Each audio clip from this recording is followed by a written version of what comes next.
विद्यार्थी मित्रांनो, मागच्या तासाला आपण फ्रिक्शन व त्याचे उपयोग आणि फ्रिक्शन म्हणजे काय हे बघितलं. या तासाला आपण फ्रिक्शन कमी करण्यासाठी जो भाग वापरला जातो, ज्याला म्हणतात लुब्रिकेशन, तर त्याची माहिती आपण या लेक्चरमध्ये घेणार आहे.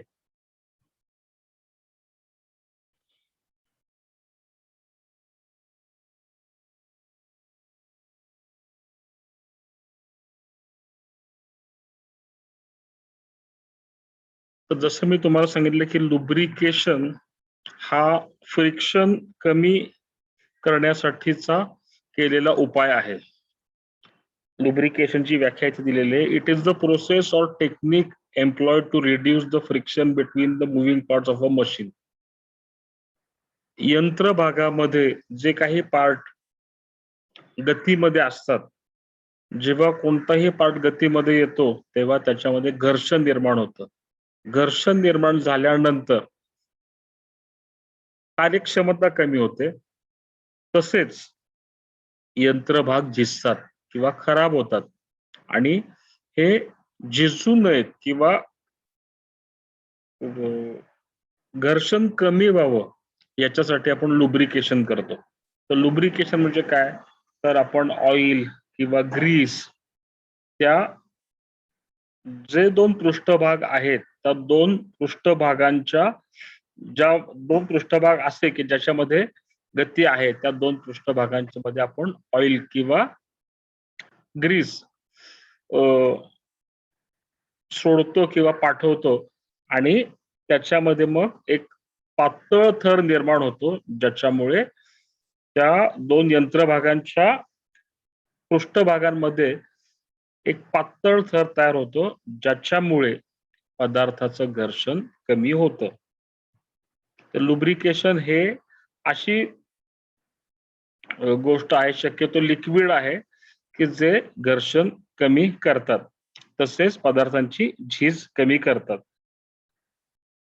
इंडस्ट्रीमध्ये वेगवेगळ्या मशीन्स ह्या 8 तास, 12 तास, 24 तास मशीन्स चालत असतात आणि त्याच्यामुळे प्रचंड घर्षण निर्माण होत असतं, प्रचंड उष्णता निर्माण होत असते आणि अशा वेळेस मशीनचं आयुष्य राहावं, घर्षण कमी व्हावं, झीज कमी व्हावं, म्हणून लुब्रिकेशन ही एक कंपनीमधली मेंटेनन्सची महत्वाची गोष्ट आहे.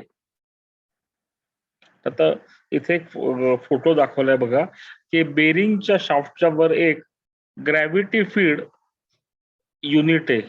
ज्या युनिट मध्ये इथे ब्लू कलर मध्ये प्लमर ब्लॉकची बेरिंग आहे आणि सॉरी ही बेरिंग आहे आणि या बेरिंग मध्ये एक ऑइल होल आहे, ज्या ऑइल होलच्या वर हे ऑइल फीड सिस्टीम दिलेली आहे, ती ग्रॅव्हिटी फीड सिस्टीम आहे. तर आता वेगवेगळ्या भागामध्ये आपल्याला ऑइल किंवा ग्रीस सोडायचं असतं.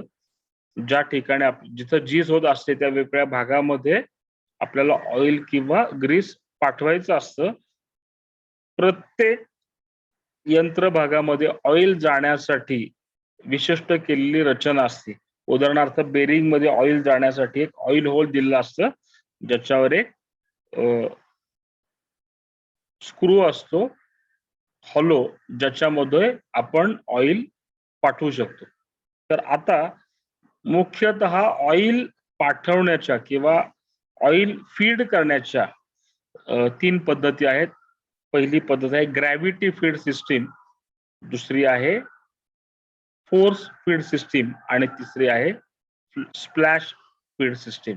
आता ग्रॅव्हिटी फीड सिस्टीम म्हणजे काय, तर जसं आता आपण इथं बघितलं की त्या बेरिंगच्या डोक्यावर हा ऑइलचा कप दिलेला आहे. इथं लिक्विड लुब्रिकेटर दाखवलेला आहे. बेरिंगच्या डोक्यावर इथे हा ऑइलचा कप दिलेला आहे. याला विक लुब्रिकेटर असं म्हटलेलं आहे. आणि ज्यावेळेस आपण हा कप ऑइलने भरतो तेव्हा गुरुत्वीय बलामुळे, ग्रॅव्हिटेशनल फोर्समुळे आपोआप ऑइल हे बेरिंग मध्ये जातं. गुरुत्वीय बलामुळे किंवा ग्रॅव्हिटेशनल फोर्समुळे ऑइल हे आपोआप खाली बेरिंग मध्ये जातं आणि बेरिंगच्या लुब्रिकेशन होतं. तर याच पद्धतीचं अजून एक सिस्टम दिलेली आहे ड्रिप फीड सिस्टीम, की ज्याच्यामध्ये आपोआप ऑइल हे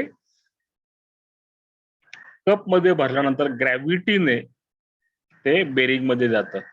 याच्यामध्ये त्या कपचं लोकेशन महत्वाचं आहे. ते बेरिंगच्या डोक्यावर किंवा जो भाग तुम्हाला लुब्रिकेट करायचा आहे त्याच्या वरच्या भागामध्ये ही फीड सिस्टीम बसवली जाते आणि थेट ऑइल हे तिथे भरलं जातं त्या कपमध्ये आणि ग्रॅव्हिटीने आपोआप तो यंत्रभाग हा लुब्रिकेट होतो. पण मशीन्स मध्ये अशा रचना असतात की तुम्ही प्रत्येक ठिकाणी ग्रॅव्हिटी फीड सिस्टीमने ऑइल पाठवू शकत नाही. ग्रॅव्हिटी फीड सिस्टीमने ऑइल पाठवू शकत नाही. इथे एक रचना दाखवली आहे. अनेक शाफ्ट आहेत आणि त्याचे अनेक बेरिंग हाऊसिंग आहेत आणि त्याला मला लुब्रिकेट करायचंय. तर जसं डॉक्टर एखाद्या पेशंटला सलाईन लावतो त्या पद्धतीच्या अतिशय बारीक लुब्रिकेशनच्या लाईन्स असतात आणि त्या लुब्रिकेशनच्या लाईन्स या बेरिंगच्या ऑइल होलला जोडलेल्या असतात. त्या लुब्रिकेशनच्या लाईन्स इथं ब्लॅक कलर मध्ये दाखवल्यात बघा. जसं सलाईन लावलं जातं पेशंटला त्या पद्धतीने या लुब्रिकेशनच्या लाईन्सच्या बेरिंग हाऊसिंगच्या ऑइल होलला लावलं जातं आणि या सगळ्यांचं जे कनेक्शन आहे ते इथं पंपला दिलेलं आहे. आता इथे जे आहे हा एक ऑटो फीड पंप दाखवलेला आहे, परंतु कंपनीमध्ये साध्या मशीनसाठी हँडपंप सुद्धा वापरला जातो. म्हणजे या ठिकाणी हे ऑइल पंपामध्ये भरल्यानंतर हाताने हा पंप ऑपरेट केल्यानंतर या पंपामुळे प्रेशर निर्माण होतं आणि फोर्सनी हे ऑइल या ब्लॅक लाईन्स मधून प्रत्येक बेरिंग किंवा ज्या ठिकाणी प्रत्येक ऑइल पॉइंटला जातं आणि प्रत्येक यंत्रभागाचं लुब्रिकेशन होतं. ज्या ठिकाणी पंपाद्वारे अशा पद्धतीच्या लाईन्सद्वारे प्रत्येक बेरिंग हाऊसिंगला किंवा शाफ्टला किंवा यंत्र मुव्हिंग पार्ट्सला लुब्रिकेशन केलं जातं, अशा पद्धतीच्या सिस्टीमला फोर्स फीड सिस्टीम असं म्हणतात. पंपाद्वारे केलेल्या लुब्रिकेशनला फोर्स फीड सिस्टीम असं म्हणतात. आता आपण तिसरी पद्धत बघतोय splash lubricating system. Splash lubricating system या ठिकाणी हा ऑइल उदाहरण म्हणजे आपण गाडीच्या इंजिन मध्ये ऑइल टाकतो आणि हे ऑइल क्रँकशाफ्टच्या तळाशी एक ऑइल संप किंवा ऑइलची टाकीच असते, त्याच्यामध्ये हे ऑइल जाऊन बसतं आणि याच्यामधला या इंजिन मधला जो क्रँक आहे हा अर्धा ऑइलने बुडालेला असतो किंवा इमर्स झालेला असतो.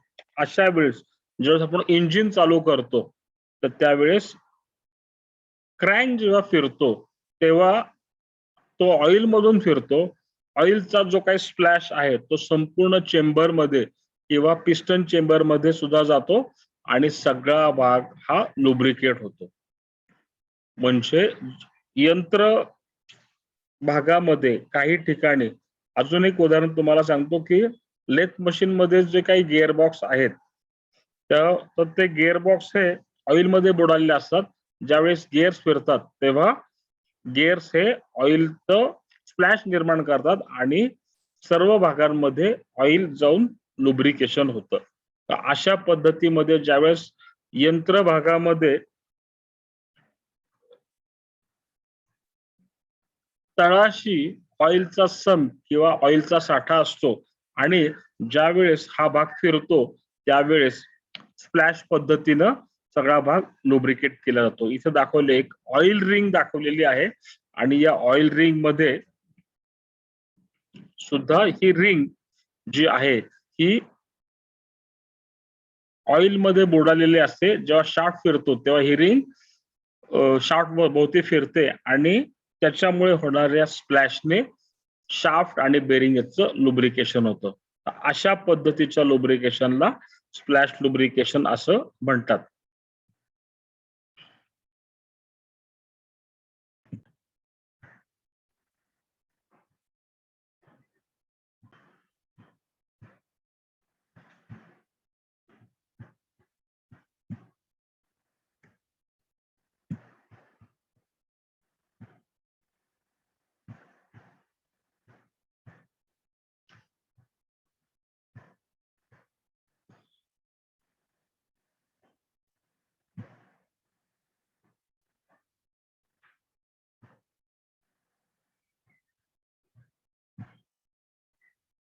आता या ठिकाणी आपण त्याचा पुढचा पार्ट बघूया.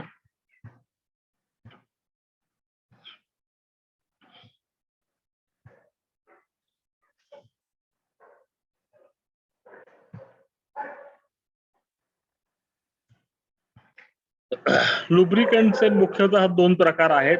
पहिला प्रकार आहे लिक्विड लुब्रिकेशन, ज्याच्यामध्ये वेगवेगळ्या प्रकारचे नॅचरल ऑइल येतात,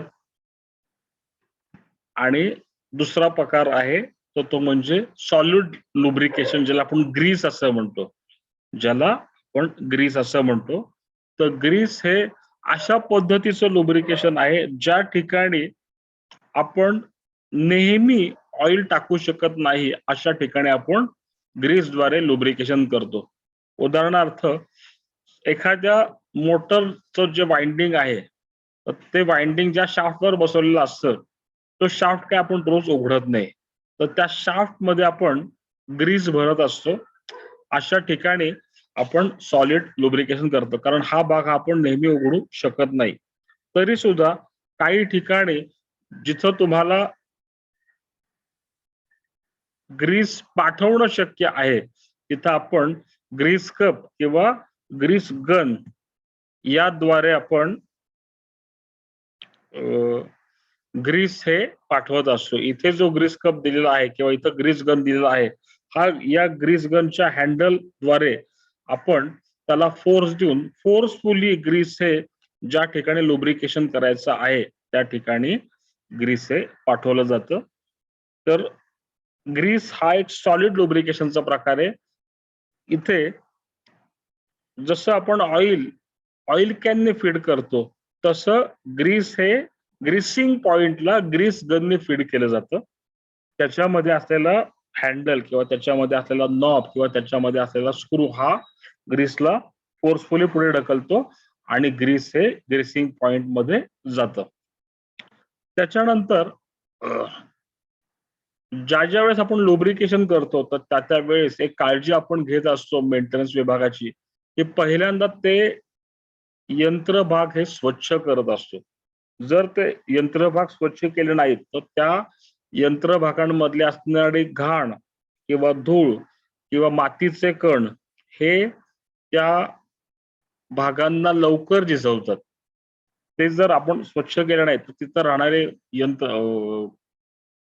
मातीचे कण हे त्या यंत्रभागाला लवकर झिजवतात, आणि म्हणून लुब्रिकेशन करण्यापूर्वी आपल्याला तो भाग स्वच्छ करणं गरजेचं आहे. मगाशी मी तुम्हाला जी कन्सेप्ट सांगितली होती की लुब्रिकेशन करताना काही मशीन्स 24 तास चालतात, दिवसभर नॉनस्टॉप प्रोडक्शन चालू असतं, आणि अशा मशीनची विशेष काळजी घेतली जाते. मशीनच्या मॅन्युअल प्रमाणे सिम्बॉल्स दिलेले आहेत की ज्या मशीन्सला रोज लुब्रिकेशन करायचं आहे, त्याला त्या पॉइंटला किंवा तिथे गोल सिम्बॉल दाखवला जातो. असे यंत्रभाग हे रोज लुब्रिकेट करायचे. त्याच्यानंतर दुसरा सिम्बॉल आहे ट्रायंगलचा. काही यंत्रभाग हे तुम्ही 1 आठवड्याने लुब्रिकेट करू शकता, तर तिथे ट्रायंगल दाखवलंय. त्यानंतर तिसरा पार्ट आहे चौकोन. तर याचा अर्थ हे यंत्रभाग हे दर महिन्यांनी लुब्रिकेट करायचे आहेत. एका महिन्याने किंवा दर महिन्याने हे लुब्रिकेट करायचे आहेत. त्याच्यानंतर एक हेक्सागॉन दाखवलाय. तर मॅन्युअल मध्ये एक विशिष्ट कालावधी दिलेला आहे, त्यानुसार असे यंत्रभाग हे त्या पिरियडला त्या वेळी लुब्रिकेट करायचे आहेत. तर मेंटेनन्स विभाग इंडस्ट्री मधला हे रूल्स स्ट्रिक्टली फॉलो करतो, ज्याच्यामुळे मशीनचं आयुष्य वाढतं, मशीनची कार्यक्षमता वाढते आणि लुब्रिकेशनचा फायदा हा एकंदरीत होत असतो. आता आपण पुढचा पार्ट बघणार आहे, ते म्हणजे कटिंग फ्लुइड.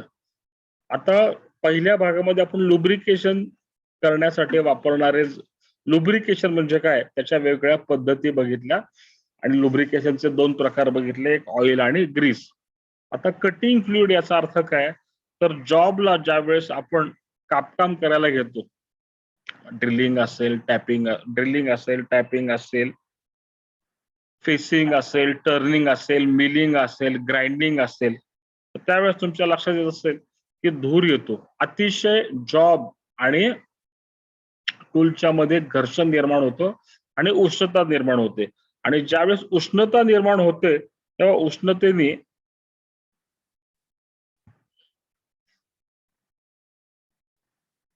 टूलची कापकाम करण्याची क्षमता, कटिंग ॲबिलिटी ही कमी होते. टूलची कापकाम करण्याची क्षमता, कटिंग ॲबिलिटी कमी होते. तसंच टूलचं आयुष्य कमी होतं. आणि ह्याच्यासाठी मग आपण कटिंग फ्लुइड वापरतो. जो टूलला थंड ठेवतो, जॉबला थंड ठेवतो आणि ज्याच्यामुळे कापकाम करण्याची क्षमता वाढते आणि त्याचप्रमाणे टूलचं आयुष्य वाढतं. तेथे कटिंग फ्लुइडची व्याख्या दिलेली आहे.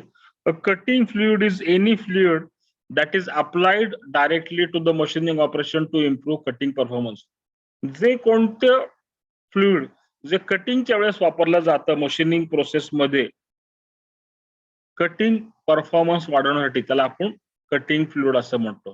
तर कटिंग फ्लुइडचं काय काम करतं, पहिल्यांदा तो लुब्रिकंट म्हणून ऍक्ट करतो. म्हणजे तो एक लुब्रिकंट काय काम करतो, घर्षण कमी करत असतो. तर लुब्रिकंट म्हणून कटिंग फ्लुइड काम करताना तो दोन पदार्थांमधलं घर्षण कमी करतो आणि त्याच्यामुळे उष्णता सुद्धा कमी होते. त्याचप्रमाणे कटिंग फ्लुइड हे कूलंटचं काम करतो. कूलंटचं काम करतो म्हणजे काय करतो, तर टूलला थंड ठेवतो, जॉबला थंड ठेवतो. आणि असं टूलला थंड ठेवल्यामुळे कटिंग टूलची कापकाम करण्याची क्षमता वाढते, कटिंग टूलचं आयुष्य वाढतं. त्याच्यामुळे तुम्हाला कटिंग स्पीड आणि कटिंग फीड हा वाढवता येतो. कूलंट लावल्यानंतर तुम्हाला फीड आणि स्पीड हे दोन्ही वाढवता येतं. त्याच्यानंतर काय करतो की त्या ठिकाणी जो कटिंग टूलच्या पॉइंटवर एक उष्णताहून वेल्ड पॉइंट होत असतो, जिथं चिप थांबवू शकतात, तर असा वेल्ड पॉइंट कटिंग टूलवर निर्माण होत नाही. त्याचप्रमाणे कटिंग कूलंटमुळे चिप ही टूलच्या टिपवर थांबत नाही. इथं दिले flushes away the chip from cutting झोन. चिप ही कटिंग झोनवर किंवा चिपवर थांबत नाही. त्याचप्रमाणे कटिंग फ्लुइडमुळे जॉब हा रस्टी होत नाही. तर असे काही मुख्य कार्य कटिंग फ्लुइड करत असतो. आता कटिंग फ्लुइडचा आपण एक 3-4 मुख्य प्रकार आहेत. पहिल्यांदा आहे straight mineral oil. Straight mineral oil म्हणजे नैसर्गिक खनिज तेल, हे आपण कटिंग फ्लुइड म्हणून वापरतो. नैसर्गिक खनिज तेल हे कटिंग फ्लुइड म्हणून वापरतो. याच्यामध्ये केरोसिन हे एक चांगलं उदाहरण आहे, म्हणजे रॉकेल. तर ज्या वेळेस आपल्याला अल्युमिनियम आणि त्याचे अलॉईज यांचं कटिंग करायचं असतं, यांचं कटिंग ऑपरेशन असतं, त्यावेळेस केरोसिन हे कटिंग फ्लुइड म्हणून वापरलेलं आहे. केरोसिन किंवा रॉकेल हे अल्युमिनियम आणि त्याच्या अलॉय साठी कटिंग फ्लुइड म्हणून वापरले. ते स्ट्रेट मिनरल ऑइल आहे, त्यांना डायल्यूट केलं जात नाही. इट इज युज्ड अनडायल्युटेड, म्हणजे त्याच्यामध्ये दुसरं काही मिक्स करत नाही. दुसरं आहे compounded or blended oil. Automatic lathe machine मध्ये जे काही कटिंग फ्लुइड वापरतात त्याला कंपाऊंडेड किंवा ब्लेंडेड ऑइल असं म्हणतात. तर हे सुद्धा नैसर्गिकच किंवा व्हेजिटेबल्सचं ऑइल आहे असं आपण म्हणू.